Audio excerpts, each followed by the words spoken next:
Apple's new MacBook Pros come in two sizes, the 14-inch that I have right here and the 16-inch. And this year, everything is totally different because both of them can be configured with the same M1 Pro and M1 Max chips. So in this video, I'm gonna answer if there are any downsides with going with the 14-inch and are there any upsides or benefits with going with the 16-inch, because both of these models have the 10-core unbinned CPU and the 16-core unbinned GPU. So we're gonna be testing a lot of stuff like the design, portability, the speakers, the performance, the cooling systems, thermal throttling, and much more. Now, before we begin, I know that one of the biggest questions that you guys have is the battery life differences. So as you can see, both of them are charged to 100%. So let me go ahead and unplug the charging cables. And let's get right into it, starting with the design. In terms of the footprint, obviously from that top camera, you can tell that the 14-inch is much smaller, so it's gonna be more portable, easier to carry around. So if you're always on the go taking your MacBook, you should probably consider that, and we'll see if there's any downsides. So just flipping it on top, there you go, you can see that huge difference. And if you're wondering about the weight, the 14-inch is actually 3.5 pounds, and we're going up to 4.7. And just feeling it in my hand, I could definitely feel the extra weight and the extra heft, and man, you do not want to be holding this like this for too long, because in reality, this 14-inch is much lighter. Now with that said, there are some benefits to the larger size and weight. You're getting a 100 watt-hour battery on the 16-inch compared to 70 on the 14-inch, and we are gonna be testing that at the end of this video. We're gonna see how much both of them are left with after all the benchmarks and everything. And because the 16-inch is actually a bit thicker than the 14-inch, I think you are gonna be getting a better cooling system, and we're definitely gonna be testing it out. You know what? Let's actually go ahead and take off the bottom covers to see if there are any fan size or cooling system differences. So I took out all the screws, and before I take these covers off, I do wanna mention something very important. If you match the specs up on both of these MacBook Pros, there is a $200 difference going from the 14-inch to this 16-inch. So it seems like you're just getting the larger size, but let's go ahead and see if you're getting anything else. Let's take these off. Oh, no! Oh my goodness! Look at that fan size difference. It is literally like twice as large in terms of the footprint, but these fans are thicker.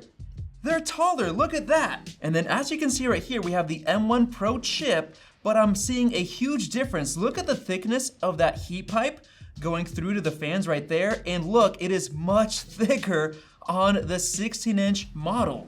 Not only that, but over here, the fins are longer compared to the ones on the 14-inch. So just looking at this, there should be a big difference in terms of the cooling system performance. And wait a minute, here is another difference that I'm sure none of you guys were expecting, because on the 14-inch, we have an SSD layout of 4 slots, or 4 basically pogo sections for them, and only 2 of them are filled. So we got 2 SSD chips, these ones are empty. However, on the 16-inch, there is a total of 8.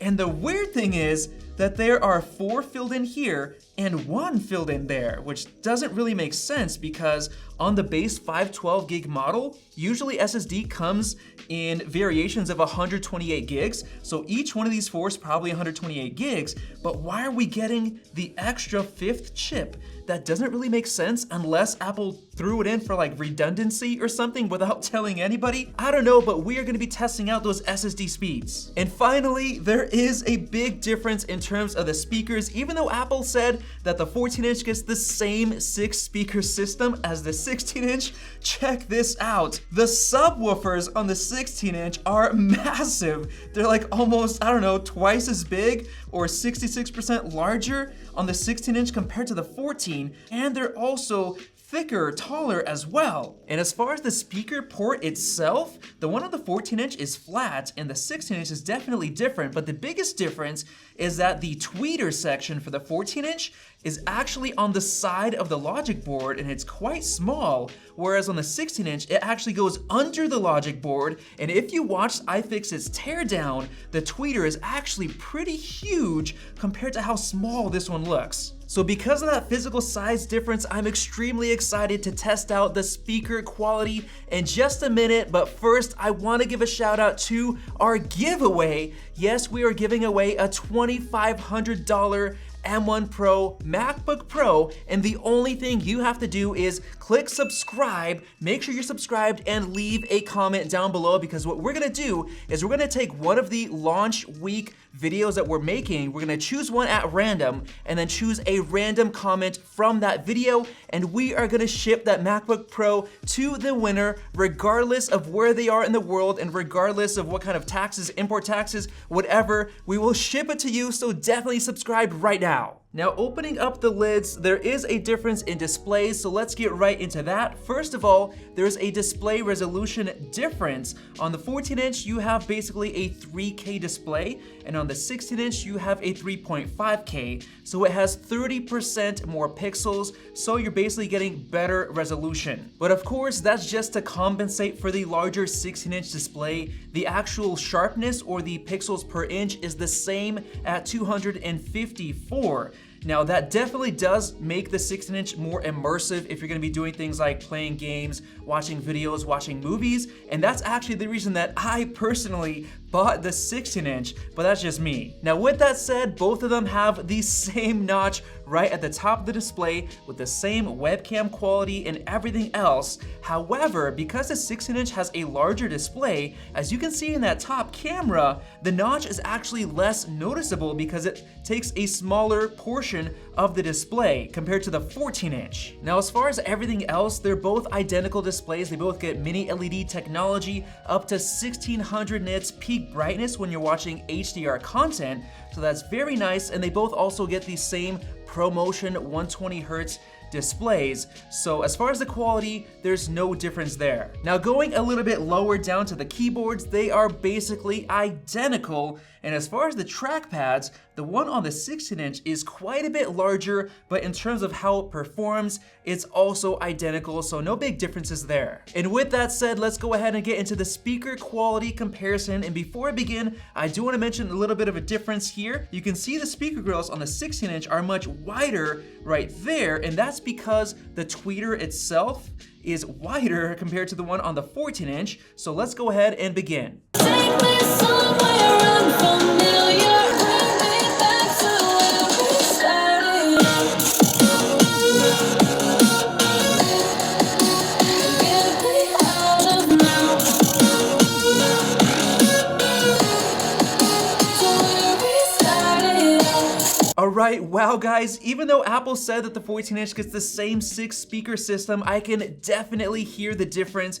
The biggest one is actually in the bass. The 16-inch has louder and deeper bass, and maybe because of that, it seems like the highs are more pronounced on the 14-inch, maybe because the bass isn't kind of like overpowering it or anything, but I did hear a little bit of sharper highs on the 16-inch with those larger tweeters. So let us know your thoughts on the speakers down in the comment section below. Now with the speakers out of the way, I want to start getting into our performance benchmarking, starting off with that storage speed test. Now I do want to mention that this specific model actually has a 1 terabyte SSD, so the price is actually identical between these two, $2,500 here and $2,500 for the base 16-inch. So if you wanted to spend the extra $200 on SSD instead of going for the larger size, you can do that, but right over here to the side, we have a 14-inch with the base 512 SSD. So let's go ahead and test out the SSD speeds with Blackmagic Disk Test. We have our speeds, and this is actually very interesting. Just going from the 14-inch to the 16-inch with the same 512 gigabyte SSD, you're getting 230 megabytes per second faster for both the write and the read, even though it's the same SSD size. However, on the 14-inch going up to the 1 terabyte, you're getting a huge boost in write speed, 1,000 megabytes per second write, and 300 read over the 16-inch 512, so it definitely scales with the larger SSD. Now before we get into the real world tests that are actually going to put some stress on these systems, I want to run Geekbench 5 really quick just to prove to you guys that they're both the M1 Pro unbinned. And there you go, we have our scores, and as you can see, the performance is basically identical. So I just tested the Geekbench 5 metal graphics test, and I was not expecting this difference. The 16-inch is actually scoring around 1,500 points higher than the 14-inch, and this is actually the highest score that we got on the 14-inch M1 Pro model.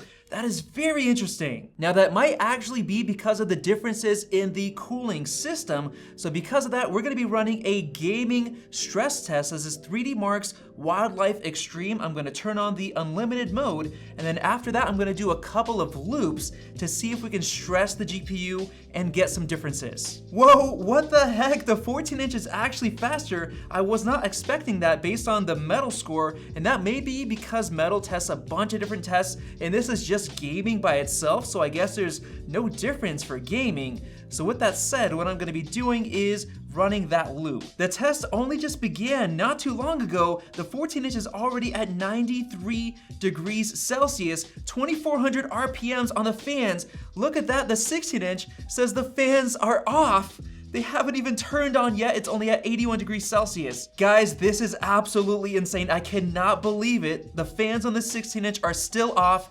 86 degrees Celsius, 96 degrees, 4,000 RPMs on the 14-inch, while the 16-inch, it's still off. And now I'm audibly hearing those fans, 4,500 RPMs. Yep, they're getting loud, 4,700. They're still off on the 16-inch. Finally, it hit 90 degrees Celsius and the fans are turning on, 1,600 RPMs compared to 4,800. We're 4 minutes into the test and I still can't hear the fans on the 16-inch. They're still only at 1,500 RPMs and it was able to cool down to 86 degrees Celsius while the fans on this one are loud. So basically what this is showing is already only 4 minutes into a 100% GPU workload. That basically shows off gaming performance. So if you're gonna be doing a lot of gaming, the 16-inch is looking very promising with the M1 Pro chip because I still can't hear it. We're now about 6 minutes into the test and the 16-inch is killing it, still at 1,500 RPMs, which as you can see right here is basically idle. It's keeping the temps in check, which is so impressive.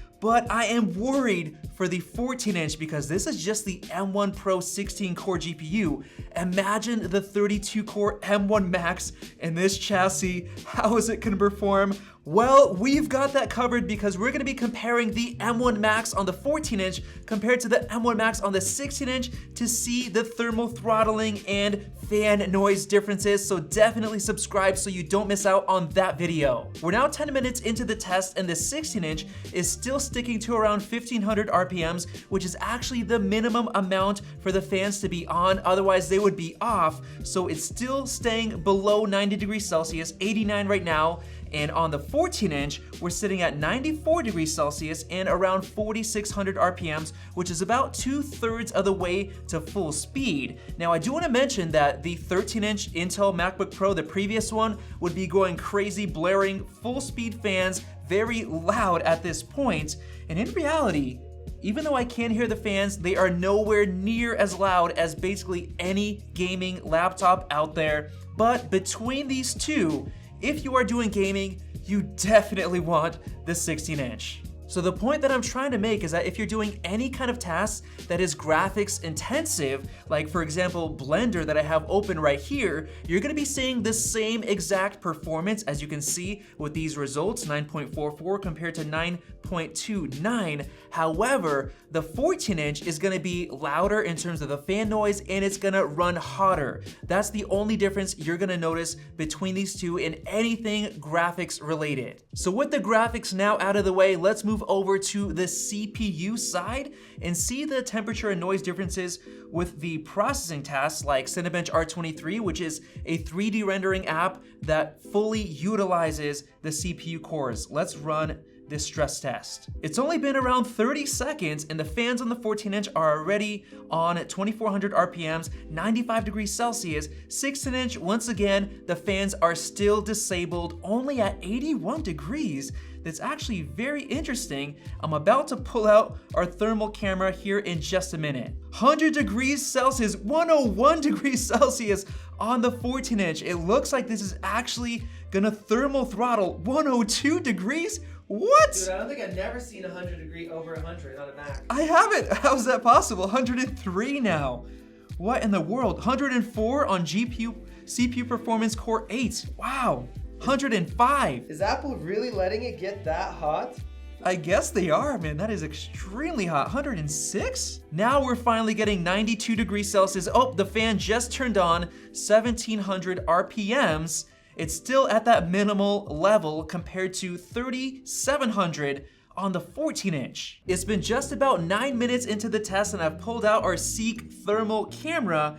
And as you guys can see right here, we have a hot spot on the display, 44 degrees Celsius. And as you can see, we have a huge hot spot over the center of that keyboard. Now moving over to the 16-inch, the hottest spot is actually 41 degrees right there on the display. That's where the exhaust is coming out of. But take a look at that. In the center of the keyboard, that red hotspot is much smaller on the 16-inch. And you can see that white bar. That's actually the larger heat pipe that I guess is getting rid of a lot more heat. And looking at the temps on the 16-inch, it's at 91 degrees Celsius, 2000 RPMs, which that's like, I don't know, like 15, 20%, compared to 66%, 2/3 of the way on the 14-inch, 4500 RPMs with 102 degrees Celsius. This thing is running super hot. Now what this shows us is that if you're doing a task that maxes out the CPU and then puts a load on the GPU, the 16-inch has enough thermal headroom to not throttle, whereas the 14-inch is already right there at the limit where you are having a much higher chance of throttling. Wait a minute, the test just finished. What the heck, I was not expecting this. We're basically getting the same score, only 28 points higher on the 16-inch.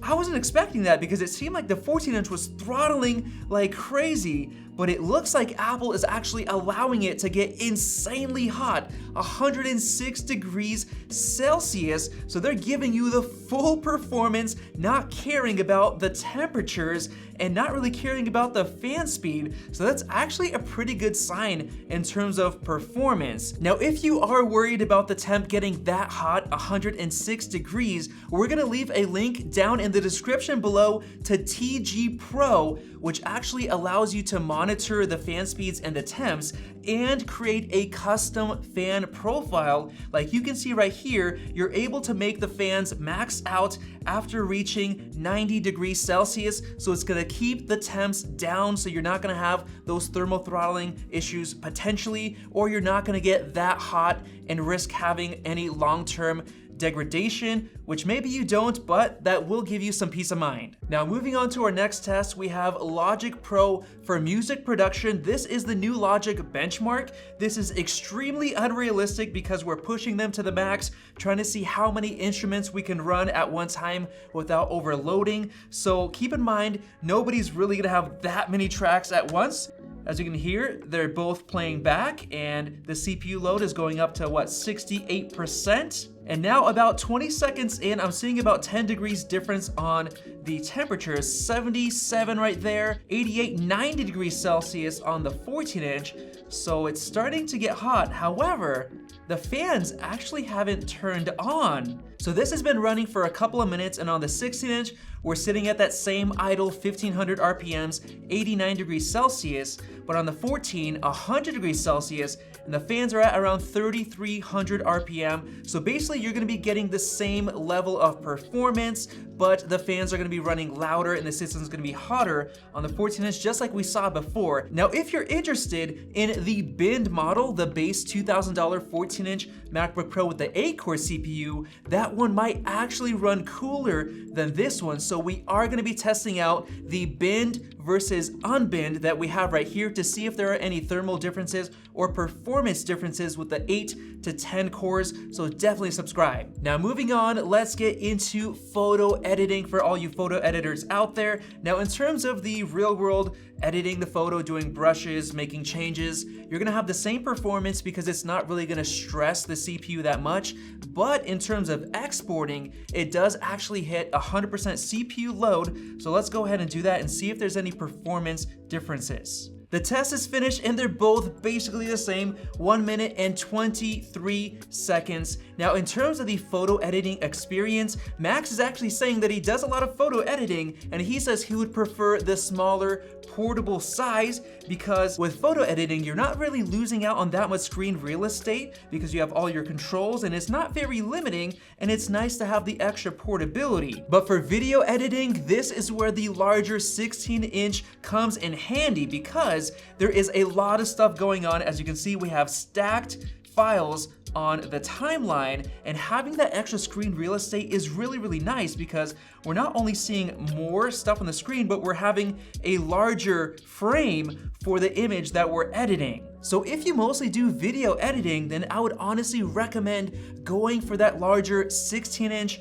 MacBook Pro. But let's go ahead and export and see if there's any advantages with the larger model. So what I have right here is a regular 4K H.264 file project. This is actually the most common format, and this is the exact format that we shoot all of our videos in. So let's do this export test and show you guys the differences. Bam, there you go. They both finished at 2 minutes and 55 seconds, and there was barely any CPU or GPU load. That's because the encoders, the video encoders, are taking care of this export. So for most people doing common video editing, there's literally gonna be no difference between these two. But with that said, let's get into some extreme tough video editing. So this right here is 8K Canon RAW from the R5 with 2 LUTs on top. This actually is not supported by the media engines, the encoders or the decoders, so this is gonna be very tough. Let's export. All right, so in this test, the GPU is 100% maxed out on both with around 60 to 70% CPU usage. The 16-inch is still sticking to around 1800 RPM, while the 14-inch is maxing it, look at that, 5300 RPM. And oh, the 16-inch just finished. And yep, the 14-inch is literally right behind it. Basically the same score, but right at the end there, 6000 RPM on the fans, and it's getting pretty loud. All right, we're 2 minutes in and the fans on the 14-inch are fully maxed out and the CPU is at 100 degrees Celsius. It is getting loud. And now 5 minutes into the test, the 16-inch is about halfway on the fans and the CPU is staying nice and cool. And here we are 7 minutes into the test, and surprisingly, with those crazy differences in the cooling system, they're both at around 68% finished. I was not expecting that. I honestly thought that the 14-inch would be thermally throttling. Oh man, it's finally starting to slow down, and that's actually because it's downclocking because of the battery life. 3% battery life on the 14-inch. It's about to die. And at the same time, 36% on the 16-inch. So there you go. That's the battery life difference. That's very impressive. We've got to plug this in, Max. Can I see that? Yeah. So now it finally got quiet, but that's because it was downclocking the GPU. The fans finally spun down. And it's kind of funny because I still don't hear the 16-inch even at 3000 RPM, 86 degrees Celsius. That is so impressive. And there you go, the 16-inch finished at 10 minutes and 48 seconds, but obviously our test got messed up because of the battery life on the 14-inch, but in reality, if we had enough battery life, they would have both finished at the same time. So the crazy thing is, even with the throttling going on, there was no performance difference. They were both neck and neck. The only real difference was the extreme temperatures on the 14-inch and the annoying fan noise. But once again, I want to remind you guys about that battery life difference. Under the same load, we both unplugged them at the same time. The 16-inch at that point was left with 36% battery life and 3% on the 14-inch. So that is a nice extra level of headroom in terms of battery. Now with that said, we've been shooting this video for around 3 to 4 hours, so that's exactly what you should expect from the 14-inch when you're putting it under a lot of pressure. However, with the 16-inch, you should be expecting about 5 to 6 hours, which is very impressive because the old Intel i9 16-inch only lasted about 3 hours before the battery was dead. So with all of that tested and compared, what did we learn and what conclusion can we draw? Well, for the extra $200, you're getting the larger display. You're getting better speakers. You're getting a faster SSD at the same base 512 gigs. But the biggest deal is that throughout everything that we tried to throw at the 16-inch, it was staying silent in basically every single test, which is super impressive, while the 14-inchers fans were almost always on in every test that we were running. And on top of all of that, you get the extra battery life with the 16-inch. So in my personal opinion, if there's any way you can spend the extra $200 on the 16-inch, do it, because you're getting a ton of advantages. And the only reason you should ever be buying the 14-inch is if you absolutely need the extra portability. And with that said, I guess it's nice to know that you're not sacrificing any performance by going with the smaller size. You just have to deal with the extra fan noise and the worse battery life. So there you guys go. Hopefully you learned something new from this video that can help you make a decision between these two sizes. And if you enjoyed it, definitely click the circle above to subscribe and comment down below to enter our giveaway. And by the time you're watching this, our other videos like the bin versus unbinned, as well as the 16 gig versus 32 gig RAM stress test may already be up, so definitely check them out right over there. Thanks for watching, and we'll see you in the next video.